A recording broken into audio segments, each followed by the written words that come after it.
T'as entendu parler du jeûne intermittent et tu te méfies des effets de mode? Alors reste avec moi, on va remettre les pendules à l'heure.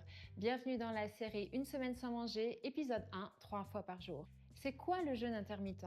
C'est tout simplement braver la règle des 3 repas quotidiens et d'en sauter un. Mais d'où elle vient cette évidence des 3 repas par jour? Abigail Carroll, historienne de l'alimentation, explique que de tout temps et dans toutes les civilisations, on ne prenait qu'un ou 2 repas par jour. Et si on prend le cas de la France, le premier repas, comme son nom l'indique, était le déjeuner.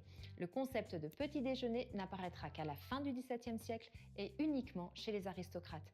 En fait, les 3 repas par jour apparaissent avec la révolution industrielle qui crée une nouvelle organisation sociale, y compris dans les habitudes alimentaires. On synchronise les ouvriers avec un repas avant l'usine, un repas pendant et un repas après. Et c'est comme ça que le petit déjeuner va ainsi passer à une généralisation massive. Et c'est sans compter sur l'aide d'un certain Edward Bernays, mandaté par l'industrie du bacon dans les années 20, il va inventer le concept de petit-déj costaud. Et comme le raconte The Guardian, il va voir des médecins, leur demande une petite phrase bien sentie, publie ça comme une vérité scientifique et boum, tout le monde se met à avaler des œufs bacon le matin, le dogme est né et se propage. D'ailleurs, Bernays ne s'arrêtera pas en si bon chemin. Mentalé cette fois par Lucky Strike, il incitera les femmes à fumer pour ne pas grossir, le tout validé encore une fois par les médecins. Bref, si on ramène l'histoire de l'humanité sur 24 heures, le concept de petit déjeuner, donc des 3 repas quotidiens, apparaît à 23h59. Conclusion, le jeûne intermittent n'est pas une mode. La vraie nouveauté, c'est de manger 3 fois par jour. Donc pas de panique, si tu sautes un repas,